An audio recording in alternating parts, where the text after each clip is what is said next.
موضوع الدرس في قصة نوح عليه السلام إلى قومه وما فيها من العبر. سورة النوح تفسير ابن كثير. الحمد لله رب العالمين والصلاة والسلام على أشرف الأنبياء وسيد المرسلين سيدنا محمد وعلى آله وأصحابه أجمعين. اللهم صل على سيدنا محمد وعلى آل سيدنا محمد كما صليت على إبراهيم وعلى آل إبراهيم في العالمين إنك حميد مجيد. أعوذ بالله من الشيطان الرجيم. بسم الله الرحمن الرحيم. قال رب إني دعوت قومي ليلا ونهارا فلم يزدهم دعائي إلا فرارا وإني كلما دعوتهم لتغفر لهم جعلوا أصابعهم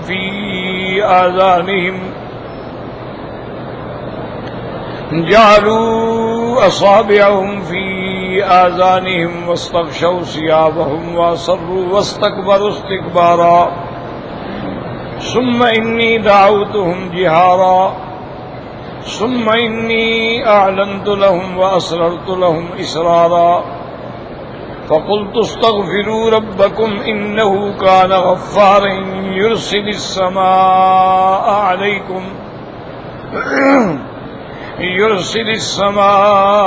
عليكم مدرارا ويمددكم بأموال وبنين ويجعل لكم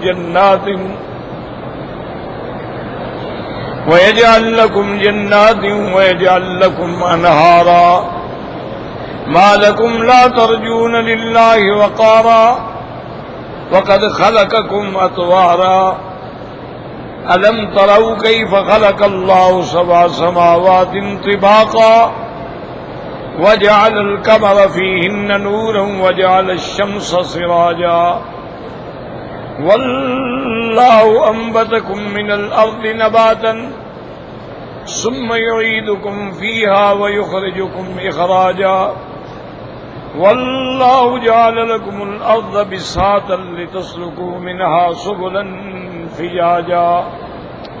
قال المؤلف والمفسر رحمه الله تعالى أدام النفع بعلومه وعلومكم في الدارين آمين إلى أن قال يخبر تعالى عن عبده ورسوله نوح عليه السلام أنه اشتقى إلى ربه عز وجل ما لقي من قومه وما صبر عليهم في تلك المدة الطويلة التي هي 1000 سنة إلا 50 عاما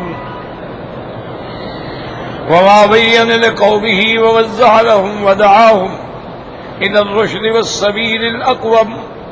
اللہ تبارک و تعالی ان آیات میں خبر دیتے ہیں اپنے بندے اپنے رسول حضرت نوح علیہ السلام کے بارے میں انہ اشتقا الی ربہ کہ انہوں نے اپنے رب کے آگے درخواست پیش کی ما لقی من قومہ جو ان کو تکلیفیں پہنچی ان کی قوم کی طرف سے وما صبر علیہم اور جیسے انہوں نے صبر فرمایا فی تلک المدت اتنی طویل مدت 1000 سنة إلا 50 عاما یعنی 1000 کم 50 950 سال.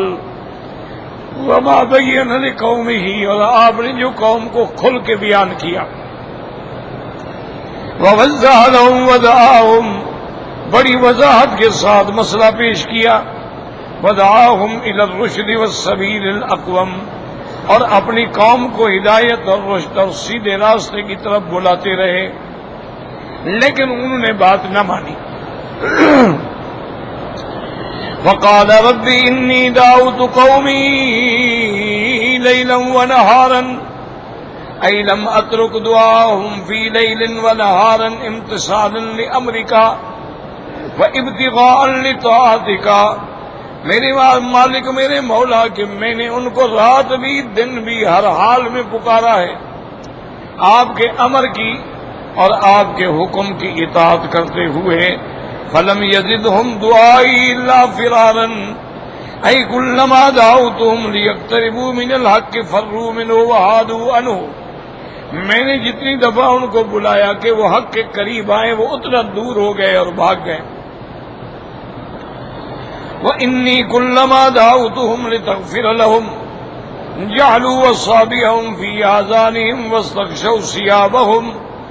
اور جب میں ان کو پکارتا ہوں دعوت توحید دیتا ہوں سدوا آذانہم یہ اپنے کانوں کو بند کر دیتے ہیں لئلا یسمعوا تاکہ نہ سنے ما ادعوہم الیہ جس کی طرف میں دعوت دے رہا ہوں وہ کان ہی بند کر دیتے ہیں کہ ہم سنیں ہی نہیں. کما اخبر تعالی عن کفار قریش جیسے اللہ پاک نے خبر دی ہے کہ مکے کے کافر جو تھے وہ بھی یہی کرتے تھے. وقال الذین کفروا لا تسمعوا لهذا القرآن کہ قرآن سنو بھی نہیں والغوا فیہ اور شور کرو کسی اور کو بھی نہ سننے دو شاید اس طرح تم غالب آ جاؤ. واستغشوا ثيابهم قال ابن جرير ابن عباس تنکروا له لئلا يعرفهم وہ اپنے چہروں پہ کپڑا ڈال دیتے تھے تاکہ پتہ ہی نہ لگے کہ یہ کون ہے. وقال سعید بن جبیر والسدی قطوا رؤوسهم لئلا يسمعوا ما يقول. حضرت سعید بن جبیر فرماتے ہیں وہ کپڑا اس لیے ڈالتے تھے کہ ہمیں سنائی ایک لفظ بھی سنائی نہ دے. کان بند اوپر سے کپڑا آ گیا کیا سنیں گے وہ. وَأَصَرُّوا وَاسْتَمَرُّوا عَلَى مَا هُمْ فِيهِ مِنَ الشِّرْكِ وَالْكُفْرِ الْعَظِيمِ الْفَظِيعِ. حضرت مصطفیٰ علیہ السلام نے عرض کیا کہ میرا مولا وہ اسی کفر پہ جمے رہے. وَاسْتَكْبَرُوا اسْتِكْبَارًا وَاسْتَنْكَفُوا عَنْ اتِّبَاعِ الْحَقِّ وَالْإِنْقِيَادِ لَهُ اور تکبر کرتے رہے کہ جی ہم اس کی اتباع کریں ہم اس کے تابع ہو جائیں ہم تو بڑے دولت والے بڑے طاقت والے لوگ ہیں. ثم انی دعوتہم جہارا اے جہارتن بین الناس پھر میں نے کھل کے لوگوں کے اندر بھی ان کو دعوت دی. ثم انی اعلنت لہم اے کلاما ظاہرا بصوت عال میں نے بڑی اونچی آواز کے ساتھ کھل کے دعوت دی. واسررت لہم اسرارا اور کبھی فیما بینی و بینہم کبھی ان کو آہستہ آہستہ بھی سمجھایا. فَتَنَفَنَوَا عَلَيْهِمُ الدَّعْوَةَ تَكُونَ أَنْجَعَ فِيهِمْ مختلف انداز میں کبھی کھل کے کبھی مجمع میں کبھی علیحدگی میں یعنی ہر حرب آزمایا پیغمبر نے. فَقُلْتُ اسْتَغْفِرُوا رَبَّكُمْ إِنَّهُ كَانَ غَفَّارًا اے ارجعوا الیہ وارجعوا اما انتم فیہ وتوبوا الیہ من قریب فإنه من تاب الیہ تاب علیہ. اور میں نے ان کو یہ بھی سمجھایا کہ تم توبہ کرو لوٹ آؤ شرک سے اسلام کی طرف اللہ تعالیٰ کی طرف لوٹ آؤ. اور جو بندہ توبہ کرتا ہے اللہ اس کی توبہ کو قبول فرماتی ہیں. وَلَوْ كَانَتْ ذُنُوبُهُ مَا كَانَتْ فِي الْكُفْرِ وَالشِّرْكِ چاہے وہ کفر و شرک کی حالت میں جتنے گناہ کرتا رہا جب اسلام لائے گا تو اللہ سارے معاف فرما دیتی ہیں. وَلِهَذَا فَقُلْتُ قَالَ فَقُلْتُ اسْتَغْفِرُوا رَبَّكُمْ إِنَّهُ كَانَ غَفَّارًا اپنے رب سے بخشش مانگو وہ بہت بخشنے والے ہیں. يُرْسِلِ السَّمَاءَ عَلَيْكُمْ مِدْرَارًا مدرار مانا متواتر متواصلة الأمطار. ولهذا تستحب قراءة هذه السورة في صلاة الاستسقاء لأجل هذه الآية. اب مفسر فرماتی ہیں کہ مستحب ہے کہ اگر کبھی بارش کے لیے نماز پڑھی جائے صلاۃ الاستسقاء تو اس کے اندر یہ آیات مبارک جو ہیں تلاوت کی جائیں. وهكذا روى عن امیر المؤمنین عمر بن الخطاب رضی اللہ تعالی عنہ انه صعد المنبر ليستقي فلم يدد على الاستغفار وقراءة الآيات والاستغفار ومنها هذه الآية. فقلت استغفروا ربكم إنه كان غفارا يرسل السماء عليكم مدرارا. ثم قال قد طلبت الغيث بما مجادي السماء التي يستنزل بها المطر. حضرت عمر بن الخطاب رضی اللہ تعالیٰ عنہ ممبر پہ سب چڑھے اور ممبر پہ چڑھنے کے بعد انہوں نے صرف استغفار کیا اور یہ آیت تلاوت کی. اللہ تعالیٰ سے بارش مانگنے کے لیے، اور اس کے بعد انہوں نے کہا کہ میں نے ایسی دعا مانگی ہے کہ آسمانوں کی جڑوں سے بھی اللہ پانی برسائیں گے۔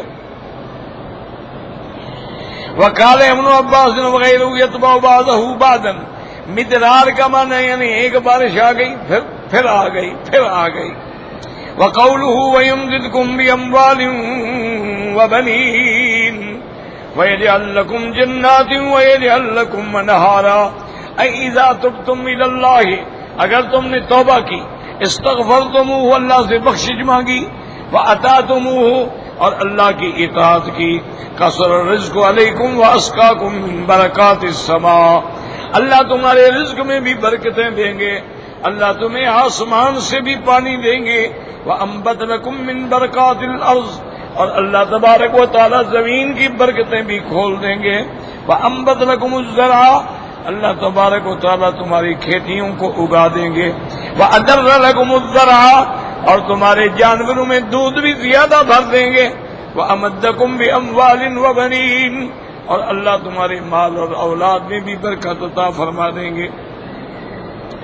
ای آتاکم الاموال والاولاد، یعنی اللہ تمہیں مال بھی دیں گے اولاد بھی دیں گے، وجعل لکم جنات، اور اللہ تبارک و تعالی تمہارے لیے دنیا میں بھی باغات بنائیں گے، فیہا انواع الثمار، کہ جس کے اندر مختلف قسم کے پھل ہوں گے، وخلالہا بالانہار الجاریۃ بینہا، اور ان کے درمیان میں نہریں بہ رہی ہوں گی۔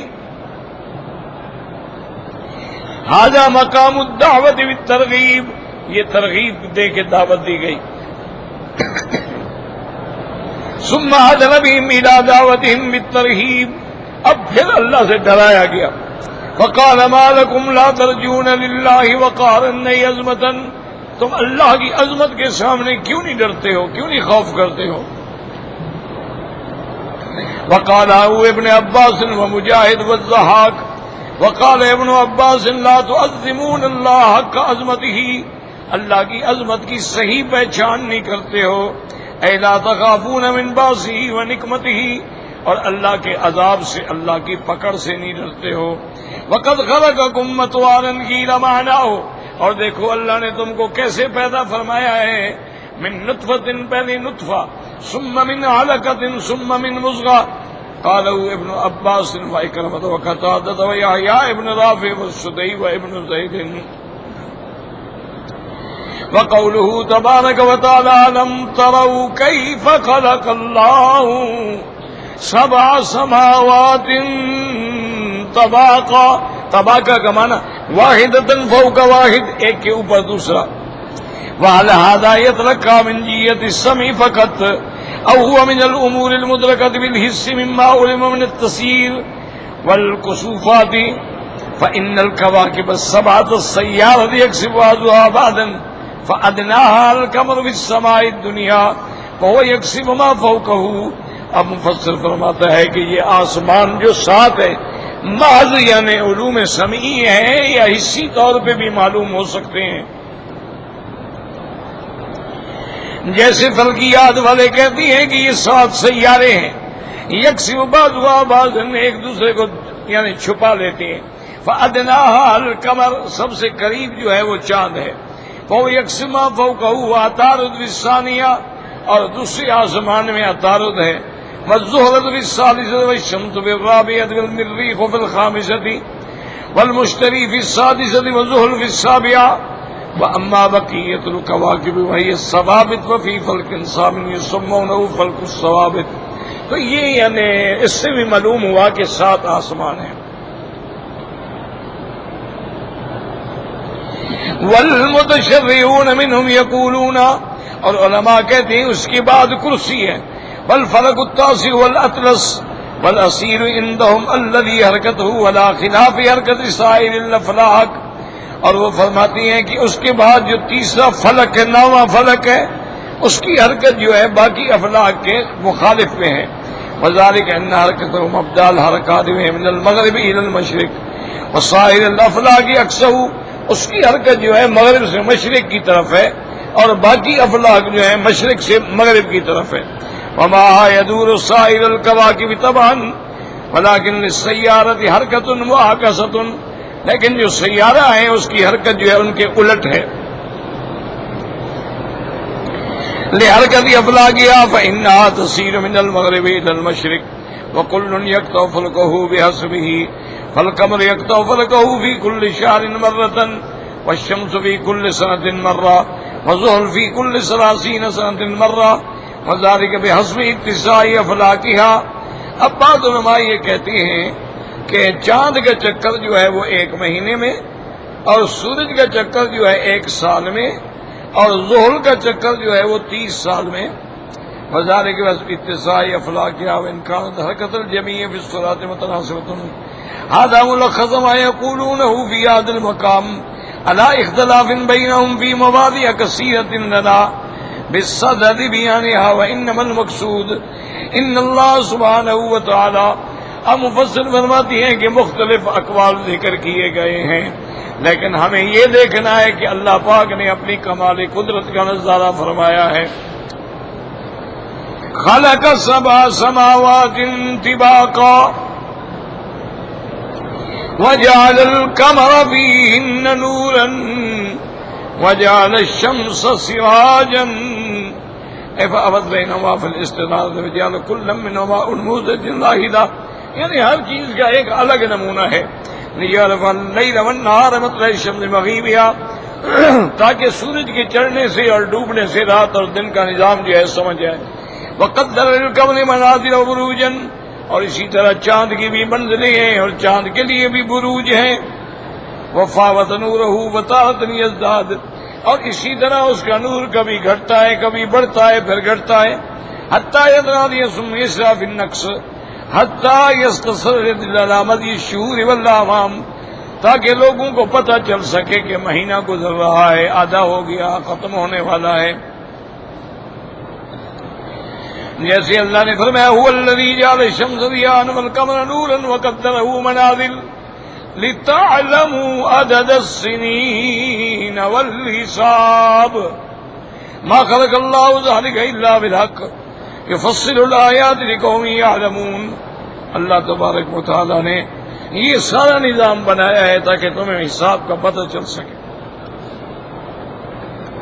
وقوله تبارک و تعالی والله انبتكم من الارض نباتا هذا اسم مصدر والاتيان به هنا اصل ثم يعيدكم فيها پھر تمہیں زمین میں لوٹائیں گے مرنے کے بعد. ويخرجكم اخراجا اور پھر تمہیں قبروں سے نکالیں گے یوم القیامت یعیدکم کما بداکم اول مرہ پھر اللہ تمہیں زندہ فرمائیں گے اور زمینوں سے نکالیں گے. واللہ جعل لکم الارض بساطا ای بسطا ومہدا وکرہا وثبتا بالجبال الراسیات الشم الشامخات. اللہ نے تمہارے لیے زمین کو کیسے بچھونا بنا دیا کیسے ثابت قرار کرنے دیا اور کیسے پہاڑوں کے ساتھ اس کو جما دیا ہے. لتسلکوا منها سبلا فجاجا خلقها لكم لتستقروا عليها تاکہ تم زمین پہ رہو. وتسلکوا فيها اور زمین میں چلو اين شئتم من نواحيها وارجائها واقطارها وكل هذا مما بينهم به نوح عليه السلام مما بينهم نبئهم نوح عليه السلام على قدرت اللہ وعظمته في خلق السماوات والارض ونعمه عليهم. حضرت نوح علیہ السلام نے قوم کو تنبیہ کی اللہ کی قدرتوں کا بیان فرمایا. فيما جعل من المنافع السماویۃ والارضیہ کہ اللہ نے تمہارے لیے کتنی نعمتیں رکھی ہیں آسمانوں میں اور زمینوں میں. فهو الخالق الرازق بس وہی خالق بھی ہے رازق بھی ہے. جعل السماء بناء آسمان کو چھت بنا دیا والارض مہادا اور زمین کو بچھونا. فاوصل خلقه من رزقه فهو الذي يجب پر ہر بندے پہ یہ بات لازم ہے ان يعبد ويوحد ولا يشرك به احد کہ اللہ کی عبادت کرے اللہ تبارک و تعالی کے ساتھ کسی کو شریک نہ کرے. لأنه لا نظیر له ولا عدیر له ولا ند ولا کفا ولا صاحب ولا ولد ولا ودیر ولا مشیر بل هو العلی الکبیر. کیونکہ اللہ کی کوئی مثال نہیں ہے اللہ کے لیے کوئی شریک نہیں ہے اللہ کا کوئی برابر نہیں ہے اللہ کے لیے بیوی نہیں ہے اللہ کے لیے اولاد نہیں ہے اللہ کے لیے کوئی وزیر مشیر نہیں ہے، بلکہ اسی کی ذات ہے العلی القبور، جس کی صفت علو ہے، اور وہی ذات ہے جو سب پہ حاوی ہے، سب پہ قادر ہے، سب پہ قاہر ہے۔ تو حضرت نوح علیہ السلام نے اپنی قوم کو اتنی وضاحت سے سمجھایا، لیکن قوم جو ہے اسی طرح شرک اور کفر پہ اڑی رہی۔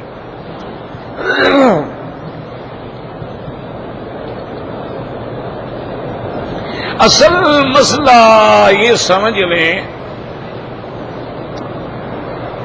کہ انبیاء نے، اللہ کے رسولوں نے، ان کے بعد علماء نے اللہ کی توحید کو، مقام رسالت کو، مقام قیامت کو بڑے دلائل سے سمجھایا، لیکن جن کے مقدر میں بدقسمتی ہے، ہدایت نہیں ہے، شقاوت ہے، ان کو لاکھ دلائل دے دیں، ان کو کوئی بات سمجھ نہیں آتی۔ بس جو ان کے باطل دماغوں میں بیٹھ جاتا ہے، بس وہی بات۔ اب بہت سارے لوگ ایسے ہیں جو بالکل خدا کے منکر ہیں، وہ کہتے ہیں خدا ہے ہی نہیں۔ بھئی یہ عالم کیسے؟ وہ کہتے ہیں ایک حادثہ ہے، حادثہ کی پیداوار ہے، حادثہ ہوا یہ دنیا بن گئی، ایک حادثہ ہوگا یہ دنیا ختم ہو جائے گی، اس میں خدا کا کیا عمل دخل ہے؟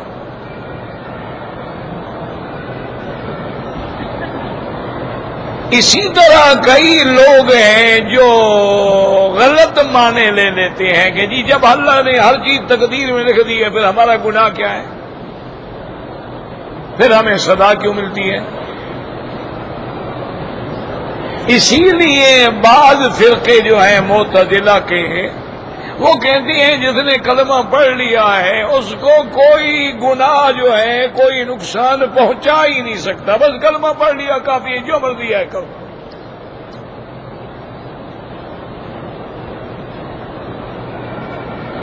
جیسا کہ روافض نے، اللہ معاف کرے، اللہ معاف کرے، اللہ معاف کرے، صرف یہ نہیں ہے کہ انہوں نے کہا ہے کہ متع حلال ہے، بلکہ وہ ڈاکٹر تیجانی کی کتابوں سے سارے دلائل لکھتے رہتے ہیں اکثر۔ انہوں نے ایسی روایات نقل کی ہیں، اور وہ روایات بھی حضرت علی سے، حضرت مقداد سے، حضرت سلمان سے، کہ جب عورت متع کراتی ہے اور مرد اور عورت آپس میں جماع کرتے ہیں، ان کو 70 دفعہ کعبے کرنے کی زیارت کا ثواب ملتا ہے۔ پھر کون کعبے شریف آئے گا؟ وہاں متع نہ کرتا رہے۔ انا للہ و انا الیہ راجعون۔ اسی طرح انہوں نے حضرت علی سے روایت کی ہے کہ میں نے خود حضور سے پوچھا تھا، انہوں نے فرمایا تھا کہ جب وہ عورتیں جو ایک دفعہ متع کریں، 2 دفعہ متع کریں، 3 دفعہ، 5 دفعہ متع کریں، تو اس کا مقام ایسے ہوگا کہ وہ قیامت والے دن ایسی عظیم سواریوں پہ ہوں گی اور پل صراط سے ایسے گزر جائیں گی کہ ساری دنیا کے انبیاء بھی دیکھتے رہ جائیں گے۔ یعنی نعوذ باللہ طوائفیں اور کنجریاں جو ہے وہ نبیوں سے بھی بڑھ جائیں گی، کیونکہ وہ تو روز مدعا کراتی ہے نا۔ جب ایسے باطل افکار مذہب کے اندر ڈال دیے جائے، اور اسی کو ڈاکٹر تیجانی نے لکھا ہے کہ جی میں بڑا اہل سنت والجماعت تھا، میں مسلک شافعی تھا، میں جب میڈیکل کالج میں پڑھنے کے لیے آیا تو تعلیم وہاں چونکہ مخلوط تھی، لڑکے لڑکیاں سب ہم اکٹھے پڑھتے تھے، تو میں وہاں بڑا پریشان ہوتا تھا کہ بھی اب یہاں پر لڑکی اور لڑکیوں کا اکٹھے رہنا اور پھر ملنا ملانا، گپ شپ، پکنک منانا، کینٹین پہ بیٹھ کے اکٹھے کھانا کھانا، چائے پینا، سیر شیر کرنا، تو آدھا آدمی کیسے بچ سکتا ہے؟ تو میں نے سارے مذاہب میں دیکھا، مجھے حنفی، شافعی، مالکی، حنبلی کسی مسلک میں راستہ نہیں ملا۔ پھر میں نے جب شیعہ کا مذہب دیکھا تو وہاں مجھے متع کا راستہ ملا کہ اگر متع کر لو تو خواہشات بھی پوری ہو جائیں گی اور ثواب بھی ملے گا، اس لیے میں شیعہ بن گیا۔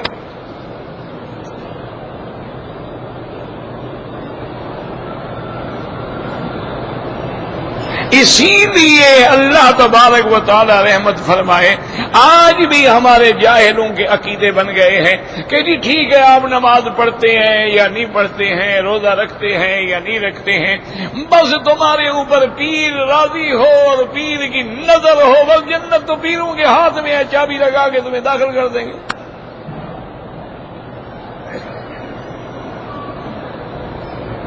اب جب ایسے خیالات بیٹھ جائیں دماغوں کے اندر تو جب تک اللہ ہدایت نہ دے کوئی ہدایت نہیں دے سکتا۔ یاد رکھو کہ تقدیر کا معنی یہ نہیں ہے کہ اللہ نے زنا کو حرام کیا ہے اور پھر خود زبردستی بندے سے زنا کرواتا ہے، یہ معنی نہیں ہے، جہالت ہے۔ تقدیر کا معنی یہ ہے کہ اللہ نے اپنے علم کے مطابق، اللہ جانتے تھے کہ یہ بندہ جو ہے مدرس بنے گا، یہ بندہ جو ہے چور بنے گا، یہ زانی ہوگا، شرابی ہوگا، وہ اللہ چونکہ جانتے تھے کہ جو کچھ تم نے کرنا ہے انہوں نے پہلے لکھ دیا، یہ نہیں کہ جبر کر کے تم سے کروا رہے ہیں، ان کا علم محیط ہے، وہ لکھا انہوں نے وہ ہے جو تم نے کیا ہے۔ اس لیے فرشتوں کو کوئی حق نہیں پہنچتا کہ وہ خود لکھ دیں، یعلمون ما تفعلون، وہ لکھتے ہیں، جانتے ہیں جو تم کرتے ہو۔ سزا جزا ہمارے کرنے پہ ہے، لہا ما کسبت وعلیہا مکتسبت، من یعمل مثقال ذرۃ خیرا یرہ ومن یعمل مثقال ذرۃ شرا یرہ، جو آدمی ذرے کے برابر بھلائی کرے گا ملے گی، اور ذرے کے برابر برائی کرے گا تو وہ بھی ملے گی۔ ہر عمل ہمارا جو ہے کل رطب ویابس، ہر چیز لکھی ہوئی ہے۔ اسی لیے قیامت والے دن ونخرج لہ یوم القیامت کتابا یلقاہ منشورا، اللہ حکم دیں گے فرشتوں کو کہ اس کا نامہ عمل جو ہے پڑھاؤ۔ اب نامہ عمل حکم ہوگا اقرا کتابک، پڑھو تم۔ اور جب وہ پڑھیں گے تو حیران ہو جائیں گے کہ ما لہذا الکتاب، یہ کیسی کتاب ہے، لا یغادر صغیرۃ ولا کبیرۃ، میں نے کوئی چھوٹی بڑی جو بھی غلطی کی سب لکھا ہوا ہے۔ اس لیے یاد رکھو اللہ سزا ہمیں ہمارے عمل پہ دیتے ہیں، اور جو عمل ہم کر رہے ہیں وہ ہمارے کرنے سے بھی پہلے جانتے ہیں، تو اس لیے انہوں نے آسمانوں زمینوں کے پیدا کرنے سے پہلے ہر چیز لکھ دی۔ یہ معنی نہیں ہے کہ نعوذ باللہ اللہ تبارک و تعالی یعنی اللہ بندے سے زبردستی کفر کرواتے ہیں اور پھر جہنم میں ڈالتے ہیں۔ اللہ نے فرما دیا فمن شاء فلیؤمن ومن شاء فلیکفر، جو چاہے ایمان لائے جو چاہے کفر، مانا تمہارے اختیار میں ہے۔ اگر تمہارے اختیار میں نہ ہو، اللہ چاہتے تو پھر تو ساری دنیا میں کوئی ایک کافر بھی نہ ہوتا، اللہ چاہتے تو ساری دنیا میں کوئی ایک نافرمان نہ ہوتا، اللہ چاہتے تو ساری دنیا میں کوئی ایک بھی انبیاء کا منکر نہ ہوتا، اللہ چاہتے تو ساری دنیا کے اندر ایک بھی دین اسلام کا مخالف نہ ہوتا۔ لیکن پھر یہ دنیا امتحان کیسے ہوتی؟ امتحان تو اسی کا نام ہے نا کہ دن بھی ہو رات بھی ہو، ابو جہل بھی ہو اور صدیق بھی ہو، ادھر قریش کا کفر ہو ادھر صحابہ کا ایمان، اسی کا نام دنیا ہے، اور آخرت میں پھر اسی امتحان کے مطابق بدلہ ملے گا۔ اللہ آپ کو بھی اور ہمیں بھی دین اسلام پہ ثابت قدم رکھے۔ ایک مشورہ یعنی میرا یاد رکھ لیں، آج بھی انشاءاللہ اللہ والے دنیا میں ہیں لیکن بہت قلیل ہے، بہت تھوڑے لوگ ہیں۔ پہلے لوگ ہوتے تھے نا جی، وہ کسی اللہ والے کی خدمت میں جا کے رہتے تھے، وہ اس کے حالات کا تجزیہ کرنے کے بعد اس کا روحانی علاج کر کے اس کو ٹھیک پٹڑی پہ چڑھا دیتے تھے۔ اب وہ باتیں نہیں رہی ہیں، اب زیادہ تر جو ہے وہ مکر ہے، فریب ہے، فساد ہے، ڈرامہ بازی ہے، دنیا کو دکھلانے کے لیے مختلف لوگوں نے ڈھونگ رچا رکھے ہیں، کوئی علم جفر پڑھ لیتا ہے، کوئی علم نجوم پڑھ لیتا ہے، کوئی علم الاعداد پڑھ لیتا ہے، اسی طریقے سے علم الالوان پڑھ لیتے ہیں، علم الاسماء پڑھ لیتے ہیں۔ وہ تمہارے نام کا پہلا حرف نکال کے، تاریخ ولادت نکال کے، علم اعداد کی روشنی میں تمہارا ایک قیافہ اور معلومات کا رکھ لیتے ہیں۔ تمہارے سامنے وہ بات کی، تم نے سمجھا سبحان اللہ، حضرت تو بڑے پہنچے ہوئے ہیں۔ حالانکہ یہ کام تو کافر بھی کرتے ہیں، جوگی بھی کرتے ہیں، ہندو بھی کرتے ہیں، انگریز بھی کرتے ہیں۔ ایک کافی پہلے کی بات ہے، تقریباً شاید ہو سکتا ہے 60-70 سال کے قریب کی یہ بات ہو۔ ایک ہندو جوگی تھا، وہ حضرت خلیفہ دین پر رحمت اللہ علیہ کی خدمت میں دین پر کی بستی میں آیا۔ وہاں حضرت خلیفہ غلام محمد صاحب رحمت اللہ علیہ تھے، بہت بڑے بزرگوں میں گزرے ہیں، جہاں بڑے بڑے علماء، حضرت سندھی رحمت اللہ، حضرت تھانوی، حضرت مدنی، حضرت لاہوری، یہ بڑے لوگ وہاں جاتے ہیں۔ وہ جو بھی آیا لنگر میں 2-3 دن رہا۔ 2-3 دن کے بعد حضرت بیٹھے ہوئے تھے اپنے، ایک سادہ سا کمرہ ہوتا تھا، ہم نے تو نہیں دیکھا، جو ہم نے سنا ہے، کوئی دری شری بھی نہیں ہوتی تھی، ایسے یہ کھجور کے پتے بچھا دیے جاتے، ایسے بس ایک چارپائی ہوتی تھی۔ حضرت بیٹھے ہوئے تھے اور وہ جوگی آیا اور اس نے کہا کہ حضرت میں نے 3 دن آپ کے لنگر میں کھانا کھایا ہے، اب میں اجازت لینے کے لیے آیا ہوں، آپ کی بڑی مہربانی کہ آپ مجھے باوجود اس کے کہ میں آپ کے مذہب کا مخالف ہوں، لیکن 3 دن مجھے کسی نے کچھ نہیں کہا، کھانا دیا، چائے دی، ناشتہ دیا، روٹی دی، سب کو دیا۔ تو آپ نے فرمایا اچھا تم آئے کیوں تھے؟ اس نے کہا جی بات یہ ہے کہ میں نے جنگلوں میں تقریباً 20 سال چلہ کیا ہے، اور یہ ساری ریاضت کے بعد اب میں اس تلاش میں ہوں کہ مجھے کوئی اللہ والا مل جائے جو مجھے صحیح راستہ دکھلائے۔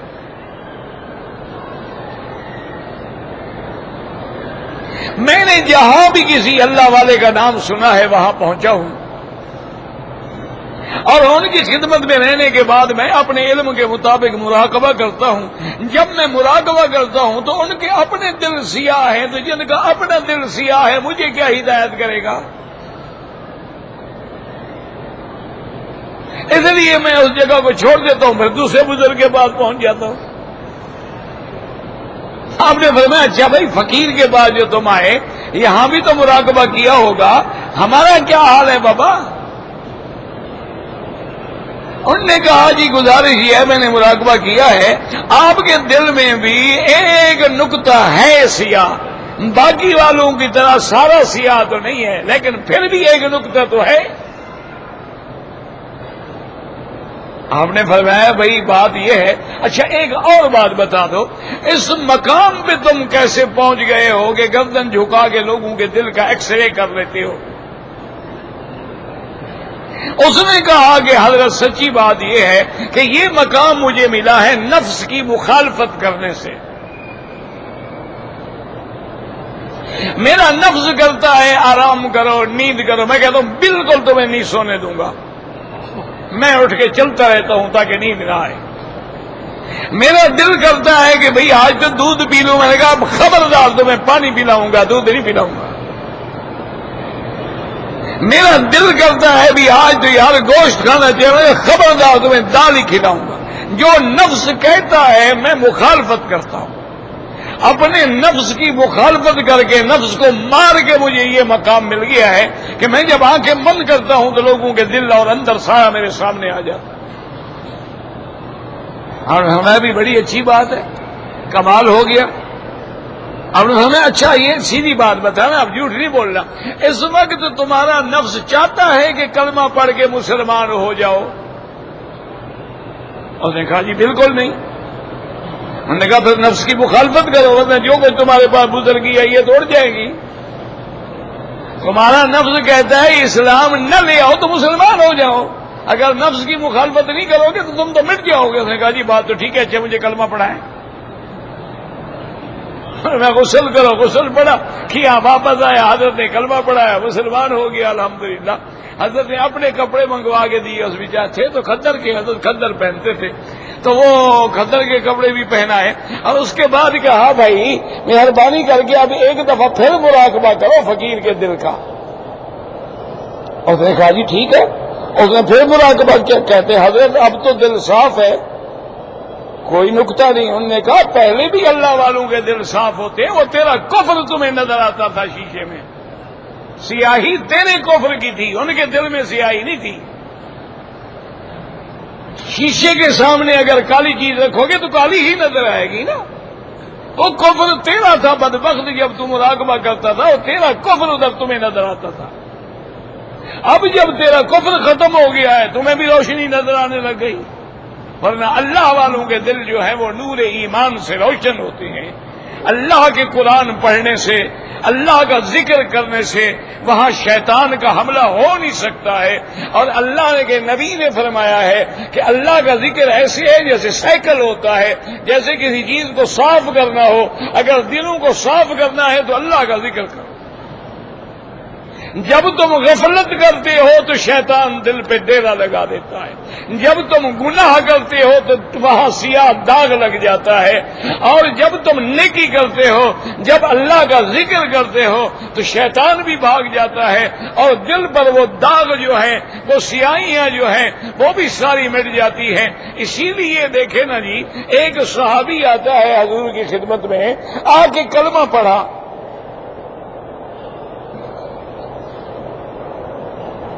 جب کلمہ پڑھ لیا مسلمان ہو گیا، صحابی بن گیا۔ اس نے کہا یا رسول اللہ صلی اللہ علیہ وسلم میں حیران ہوں، کلمہ پڑھنے سے پہلے میرے دل میں سب سے اگر زیادہ مبغوض چیز کوئی تھی تو وہ آپ کی ذات تھی، مجھے آپ کی ذات سے سب سے زیادہ بغض تھا، آپ کے شہر سے سب سے زیادہ بغض تھا، آپ کے دین سے سب سے زیادہ بغض تھا۔ اب میں نے کلمہ پڑھا تو سب سے محبوب محمد کی ذات ہو گئی صلی اللہ علیہ وسلم، ایک منٹ میں کایا پلٹ گئی۔ اس لیے ہمیشہ یاد رکھیں کہ آج کل صحیح معنوں میں اہل اللہ کا ملنا ویسے بالکل ہوں گے اور ہیں، لیکن بہت مشکل ہے۔ اب علاج یہ ہے اپنی اصلاح اسی طرح کرو جس طرح حضور کے زمانے میں ہوئی ہے کہ اسلام کے بعد نماز، فرائض کی پابندی اور تلاوت قرآن۔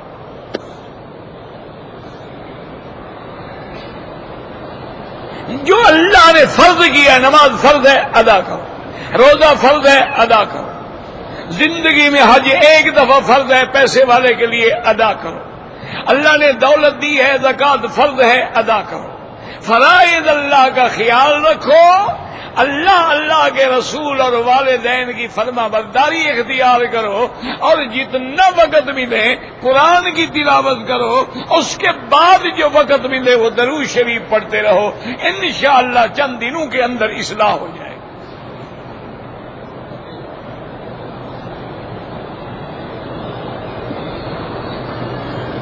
کہتے جی کہ میں انڈیا سے آیا ہوں، قادیانی فرقہ کیا ہے؟ قادیانی فرقہ ایک کافر فرقہ ہے، جنہوں نے ایک جھوٹے آدمی کو نبی بنایا اور اس کو نبی سمجھتے ہیں، مرزا غلام احمد کو۔ یہ انگریزوں کا خود کاشتہ پودا تھا، مسلمانوں کو لڑانے کے لیے انگریزوں کو پیروں کی بھی ضرورت تھی، آخر ان کو ایک نبی بھی بنانا پڑا۔ یہ سارا کام انہوں نے کیا تھا۔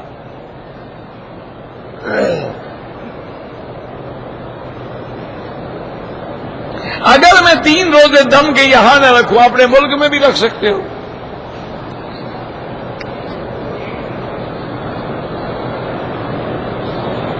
طواف کرتے ہوئے کعبہ پہ نظر پڑ جائے کچھ نہیں ہوتا، لیکن حکم یہ ہے کہ طواف نماز کے حکم میں ہے، اور نماز بندگی ہے، الطواف کالصلاۃ، تو لہذا نظر نیچے رکھ کے چلا کریں۔ اس کے 2 فائدے ہوں گے، ایک تو یہ اندر خشوع ہوگا، دوسرا کسی غیر محرم پہ نظر نہیں پڑے گی۔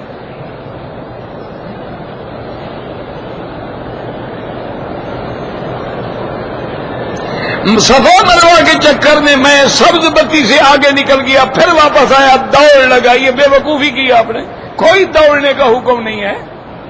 کس نے کہا ہے کہ سبز بتی کے درمیان میں دوڑ لگاؤ؟ تیز تیز چلنے کا حکم ہے، دوڑ لگانے کا تو کوئی حکم نہیں. یعنی پہلے جیسے آپ ایک عام چال میں آ رہے تھے وہاں آ کے تھوڑا تیز ہو جاؤ بس.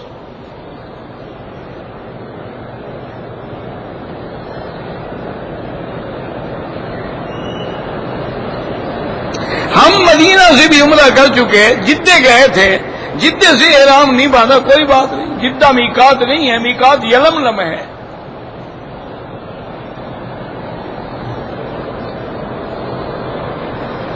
چاشت کے بعد زوال کا معنی یہ ہے کہ جب سورج اوپر آ جائے تو نماز پڑھنا منع ہے.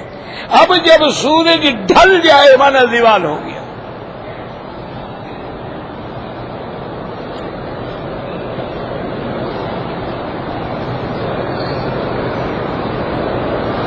ایک ہی سوال ہے، وہ دوڑنا سبز بتیوں کے سامنے.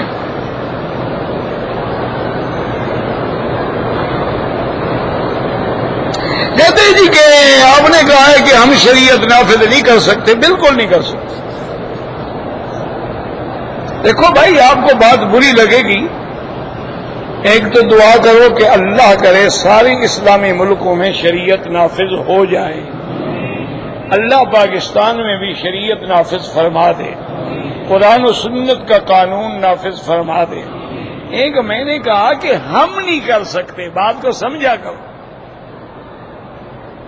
شریعت نافذ کرنے کے لیے جس ایمان کی، جس تقوی کی، جس قوت کی، جس جہاد کی. اب آپ دیکھیں نا کہ 13 سال تک میرے مدنی نے اور صحابہ نے مکے میں پتھر برداشت کیے ہیں. مدینہ منورہ میں جانے کے بعد بھی کئی سال لگ گئے، پھر شریعت قائم ہوئی. اور ہمارا تو ایک عمل بھی حضور کی سنت کے مطابق نہیں ہے. ہم شریعت کیسے نافذ کریں گے؟ اور شریعت نافذ کرنے کے لیے آپ ایمان سے دیکھ لیں، جتنے ملک ہیں ان میں ہمارے مولوی حضرات، ہر مولوی کہتا ہے نا شریعت ہو، لیکن کمال یہ ہے، ایک کہتا ہے اسلامی نظام ہو، دوسرا کہتا ہے نانا نظام اسلامی ہو، تیسرا کہتا ہے نانا نظام مصطفیٰ ہو. کیا ہے؟ یعنی نظام مصطفیٰ کوئی اور چیز ہے، نظام اسلامی اور چیز ہے، اسلامی نظام کوئی اور چیز ہے. بھئی اگر تم سارے اسلام قائم کرنا چاہتے ہو تو خدا کے لیے مل جاؤ. اسلام نافذ ہونے کے بعد قرآن و سنت کے قانون پہ چلو. حضور نے جب تک انصار اور مہاجرین کو ایک نہیں بنا دیا، شریعت تو نافذ نہیں ہوئی. سب سے پہلے آپ نے اخوت قائم کی، سب سے پہلے آپ نے عملی طور پر، یعنی ہر وہ حکم جو قرآن میں ہے میرے مدنی نے کر کے دکھلایا ہے. اس لیے علماء کہتے ہیں قرآن میں جو قال ہے وہی میرے مدنی کا حال ہے. اگر قرآن کو چلتا پھرتا دیکھنا چاہتے ہو تو محمد مصطفیٰ پہ نظر ڈال لو. کان خلقہ القرآن. بی بی عائشہ سے پوچھا گیا حضور کی خلق بتائیں، آپ نے فرمایا قرآن نہیں پڑھتے ہو؟ جو قرآن ہے وہی تو خلق محمدی ہے. تو میرے عزیز، میں نے اس لیے کہا تھا کہ جب ہم مثلا الیکشن کے ذریعے اسلام لائے، کبھی نہیں آئے گا. کیوں؟ جب جمہوریت ہی غیر اسلامی ہے، جس میں ایک فاسق فاجر اور ولی اللہ کا ووٹ برابر ہے، جس میں ایک طوائف کنجر اور مولوی مکی کا ووٹ برابر ہے، وہاں اسلام آئے گا؟ خدا کا خوف کریں. اور یہ کون سی جمہوریت ہے کہ 1,00,000 ووٹ ہے، 2 آدمیوں کا مقابلہ ہے، ایک آدمی نے ووٹ جو ہے اس نے لیے ہیں مثلا 50,000، ایک نے لیا 50,000 ایک ووٹ، ایک والا جیت گیا، 50,000 والا ہار گیا. اس 50,000 کا نمائندہ کون ہے جو ہار گیا؟ یہ کون سی جمہوریت ہے جناب؟ یہ کون سی جمہوریت ہے کہ ساری دنیا کو لوٹ کے کھا جاؤ؟ یہ کون سی جمہوریت ہے کہ تمہارے گھروں کے اندر ایک سیکنڈ کے لیے بجلی بند نہیں ہوتی ہے اور غریب عوام سڑکوں پہ تڑپ رہے ہیں، مر رہے ہیں، ٹکرا رہے ہیں، ان کے جنازے اٹھ رہے ہیں، ہمیں کوئی فکر ہی نہیں پڑتا ہے؟ یہ کوئی جمہوریت ہے؟ اور اسی طرح اگر تم ماشاءاللہ یا کوئی آمرانہ نظام لاؤ، وہ بھی اسلام کے خلاف ہے۔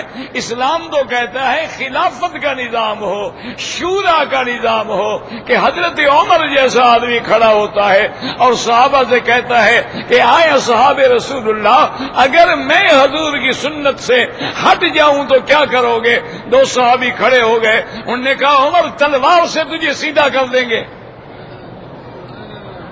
جب تک تم سنت میں رہو گے میرے خلیفہ ہو۔ حضرت عمر نے کہا الحمدللہ، اللہ تیرا شکر ہے۔ حضرت عمر رضی اللہ تعالیٰ عنہ کو جوش آیا، اور بالکل صحیح جوش تھا۔ آپ نے منبر رسول پہ کھڑے ہو کے کہا بھی یہ تم لوگوں نے کیا کر دیا ہے؟ حق المہر بڑھاتے جا رہے ہو، 10,000 20,000 30,000، جب حق المہر زیادہ ہو جائے گی، حلال مہنگا ہو جائے گا، زنا سستا ہو جائے گا، تو پھر تو دنیا میں برائی پھیلے گی۔ خبردار کوئی آدمی حق المہر نہ بڑھائے۔ جو حضور کی بیٹیوں کی حق المہر ہے اس سے زیادہ اگر حق المہر ہوگی تو میں عمر چھین کے بیت المال میں داخل کر دوں گا۔ اب حضرت کا منشا ایمان سے کہو ٹھیک تھا، بڑا غلط تھا، لیکن جب باہر نکلے نا جی، حرم شریف مسجد نبی سے باہر نکلے، ایک بوڑھی عورت کھڑی تھی لکڑی ٹیک کے، اور نے کہا عمر ادھر آؤ۔ عمر قریب گیا، اس نے ہاتھ پکڑ لیا، انہوں نے کہا عمر کون ہو تم پابندی لگانے والے؟ اللہ کا قرآن کہتا ہے ان آتیتم احداہن قنطارا، اگر تم نے اپنی بیوی کو ڈھیر سارا سونا بھی دے دیا ہے، اب جھگڑا ہو گیا، طلاق ہو گئی، تو اس سے واپس نہ لو۔ قرآن کہتا ہے ڈھیر قنطار، اور تم پابندیاں لگاتے ہو۔ حضرت عمر واپس گئے، پھر منبر پہ کھڑے ہوئے اور کہا الحمدللہ عجائز المدینہ افقہ من عمر، اللہ تیرا شکر ہے مدینے کی تو بوڑھیاں بھی عمر سے زیادہ فقیہ ہیں۔ وہاں اسلام آئے گا۔ ٹھنڈے دل سے ایمان سے کہیں، مولوی مکی آپ کو درس دیتا ہے، آپ کو یقین ہے کہ میں ٹیلی ویژن نہیں دیکھتا؟ جس مولوی کی تصویر ٹیلی ویژن پہ آئے اس کے لیے تو ٹیلی ویژن جائز ہے۔ وہ تو بڑے دھڑلے سے بیٹھے ہوتے ہیں، ٹی وی پہ بیان دے رہے ہوتے ہیں، بڑے دھڑلے سے تقریریں کر رہے ہوتے ہیں، اور جس غریب کو موقع نہ ملے اس کے لیے حرام ہے۔ تو کیسے شریعت آ جائے گی؟ ویسے ہم نے یہ کہا تھا، لیکن یاد رکھیں کہ دعاؤں سے بھی زیادہ ضرورت ہے کہ ہم اللہ کے دروازے پہ توبہ کریں، اپنی اپنی ذات کو کنٹرول کریں، اپنے اپنے محلے کی حد تک اسلام نافذ کریں، اور پھر گڑ گڑا کے اللہ سے دعا مانگیں۔ اللہ تعالیٰ قادر ہیں، اگر یہاں اسلامی نظام ہو سکتا ہے ہمارے ملک میں کیوں نہیں ہو سکتا؟ اب آپ یقین فرمائیں کہ یہاں ایک دور وہ بھی تھا، میرے والد صاحب اس دور میں حج میں آئے ہوئے تھے، ڈر کے مارے کوئی قافلہ مدینہ منورہ نہیں جاتا تھا، راستے میں بدو لوٹ لیتے تھے، پتھر مار کے مار دیتے تھے، اور جو کچھ حاجی کے پاس ہوتا تھا 1000 2000 اونٹوں کا قافلہ تیار ہوتا تھا، آگے پیچھے پولیس ہوتی تھی، لیکن مغفور اللہ ملک عبدالعزیز رحمت اللہ علیہ جو موجودہ بادشاہوں کے والد تھے، وہ جب آئے اسلام نافذ کیا، وہ دن اور آج کا دن ہے۔ آپ 1 کیلو سونے کے زیورات پہنا کے اپنی بیٹی کو اکیلا مدینے بھیج دیں، مجال ہے کہ کوئی لوٹ لے؟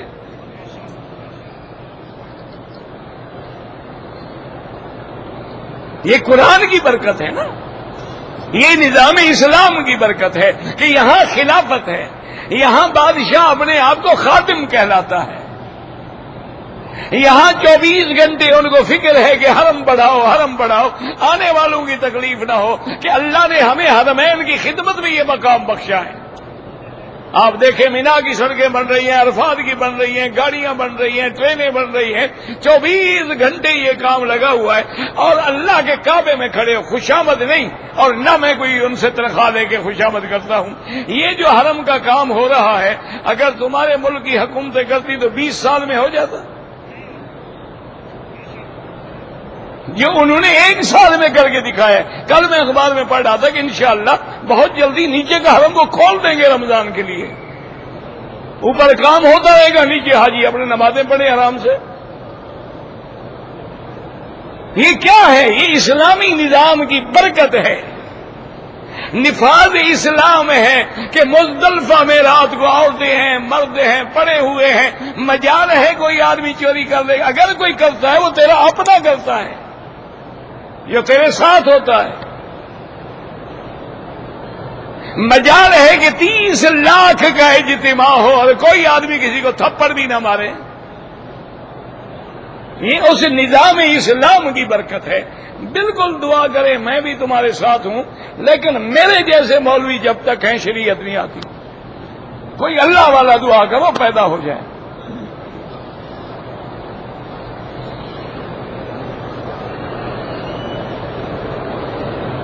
اسلامی حکومت میں یہ تو نہیں کہ گناہ بھی نہیں ہوتا۔ حضور کے زمانے میں جو زنا ہوا پھر اسلامی حکومت نہ رہی، حضور کے زمانے میں جو ہاتھ کاٹے گئے اسلامی حکومت نہ رہی۔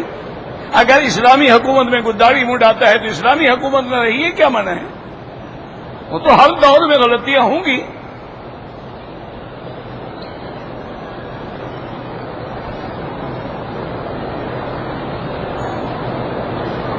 کہتے ہیں جی والدین حج کے لیے آئیں گے، میں مکے میں رہتا ہوں، میرے بیوی بچے وہاں پاکستان میں ہیں، میں والدین کو حج کراؤں یا بیوی بچوں کے پاس جاؤں؟ بیوی بچوں کا جا کے حق ادا کرو، والدین حج کر لیں گے، خیر کوئی فکر نہیں، تمہیں پیدا کر لیا ہے نا، مکہ مدینہ بھی ڈھونڈ لیں گے۔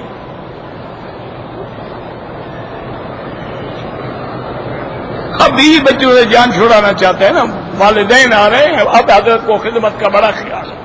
کتنے عرصے سے یہاں ہو جناب، والدین کی کیا خدمت کی ہے؟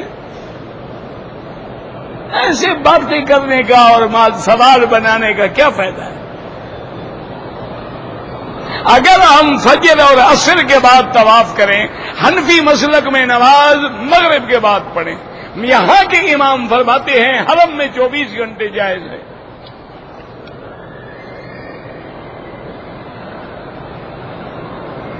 نہیں، اگر امام بارگاہ ختم ہو جائے تو وہاں سے شیعت ختم ہو جائے گی، ایک گرجا توڑ دو گے تو عیسائیت ختم ہو جائے گی، ایک مندر توڑ دے گے تو ہندو ختم ہو جائیں گے، یہ کیا بات ہے؟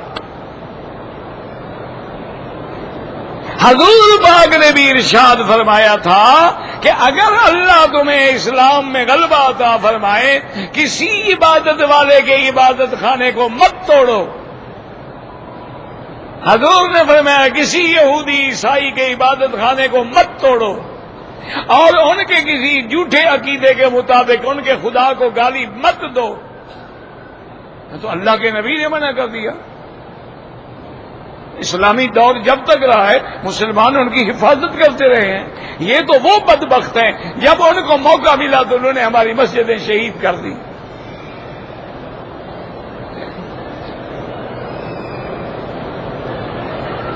اگر عمرے کے بعد میں حج اپنے ہاتھ سے خود کر لوں کوئی حرج نہیں۔ اگر صفا مروہ میں وضو نہ رہے کوئی حرج نہیں، صفا مروہ پھر بھی جائز ہے۔ طواف نہیں ہوتا بغیر وضو کے۔ مولانا الیاس صاحب اور تبلیغی جماعت کے جو بزرگ تھے ان کے احوال پہ کتابیں موجود ہیں، پوچھ لو، پڑھ لو، ان کی خدمات تمہارے سامنے ہیں۔ تم دیکھو تم نے کتنے بندوں کو کلمہ پڑھایا ہے، انہوں نے تو کروڑوں کو پڑھوا دیا۔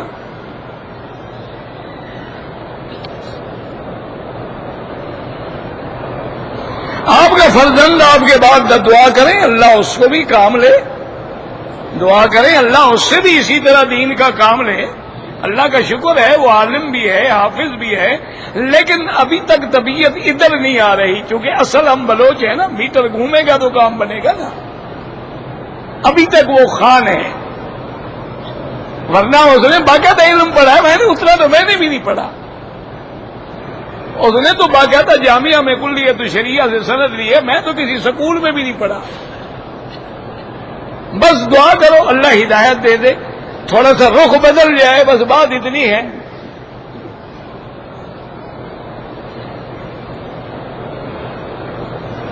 کلمہ شریف نوٹ پہ تحریر ہوتا ہے، ادب کیا کرو.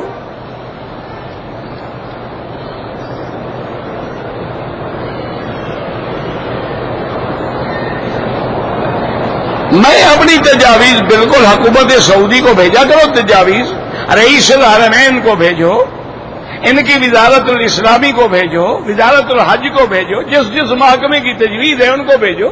یہ تو بڑا پڑھتے ہیں، جواب بھی دیتے ہیں.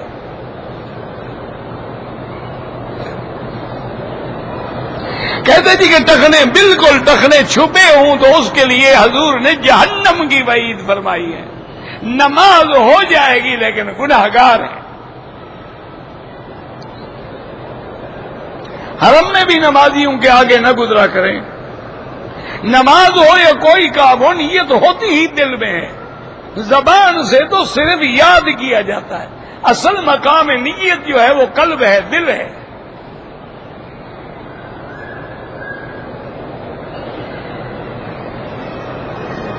میں نے ایک پلاٹ لیا ہوا ہے قسطوں پہ، اگر تم نے بیچنے کے لیے لیا ہے تو ہر سال زکات دو گے. اگر اپنا گھر بنانا ہے تو کوئی زکات نہیں.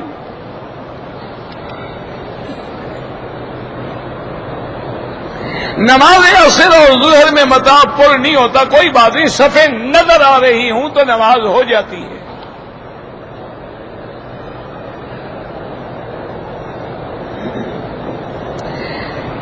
میری بیوی یا بہنیں 20 کلومیٹر سفر بغیر محرم کے بالکل نہیں کر سکتی. آج تو گھر کے نکلنے کے باہر بھی ڈر لگتا ہے، تم 20 کلومیٹر بھیج رہے ہو. آج کل تو بھیڑیے دندنا رہے ہیں. یہ تو وہ دور ہے حضرت کہ ہر طرف بھیڑیے ہیں اور طاغوت ننگا ناچ رہا ہے.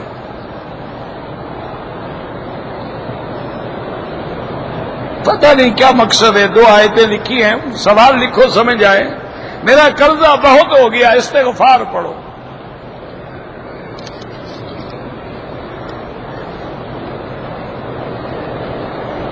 میں نے پاکستان سے احرام باندھا، بنیان نکالنی بھول گیا، پھر جہاز میں اتارنی ٹھیک ہو گیا. فردن فردن کوئی طواف کسی زندہ کے لیے نہ کرو، اپنے لیے کر کے ان کے لیے دعا کرو. علی جمال بھائی، اللہ سب کو رزق عطا فرمائے، کسی کا نام کی کیا ضرورت ہے؟ سب مسلمان بھائی ہیں، اللہ سب کے رزق میں برکتیں عطا فرمائے. اپنا یعنی جمعہ کی نماز میں بھی یاد رکھو کہ جمعہ اور ظہر میں فرق کیا ہے، کہ ظہر میں 4 رکعتیں ہیں اور جمعہ میں 2 رکعتیں ہیں. 2 رکعتوں کے بدلے میں خطبہ آ گیا، باقی تو وہی حکم ہے سنتوں کا جو ظہر کا ہے.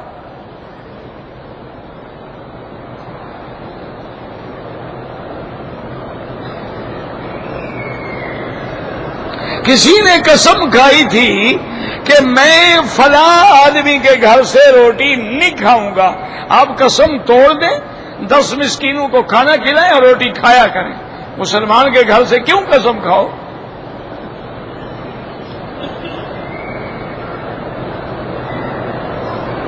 کسی مولوی کی داڑھی چھوٹی ہے، دعا کرو اللہ بڑی کر دے. پہلے اس پہ تو زور لگاؤ جس کی ہے ہی نہیں. ان کو بس یہ اعتراض ڈھونڈنے ہوتے ہیں نا، فلاں مولوی کی داڑھی اتنا ہے، فلاں کی اتنا ہے، فلاں کی اتنا ہے. اللہ نے ان کو ہمارے لیے کرامن کاتبین بنا دیا ہے. یہ منکر نکیر ہے. ہمیں فائدہ تو ہوتا ہے نا کہ ہمیں چیک رکھتے ہیں نا، نظر رکھتے ہیں. تو چلو اللہ کے ڈر سے نہ صحیح تو ان کے ڈر سے بچتے رہیں گے.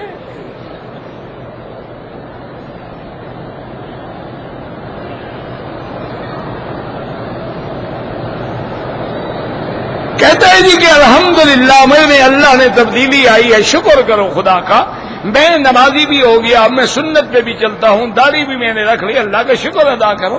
اپنے علاقے میں بھی اللہ والوں کی صحبت اختیار کرنا۔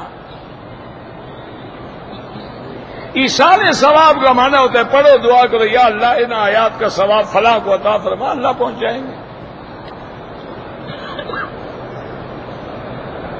بہرحال جو خودکشی کرتے ہیں، علماء نے لکھا ہے کہ اس کے جنازے میں علماء کو نہیں جانا چاہیے تاکہ اور لوگوں کو خودکشی کرنے کا رجحان پیدا نہ ہو، ورنہ تو وہ کافر نہیں ہے، جنازہ پڑھا جائے گا لیکن علماء شرکت نہ کریں۔ مدینہ منورہ میں اللہ موقع دے تو 40 نمازیں پڑھیں، وہ الگ بات ہے، زیارت سے اس کا تعلق نہیں ہے۔ زمزم کے پانی سے وضو کریں،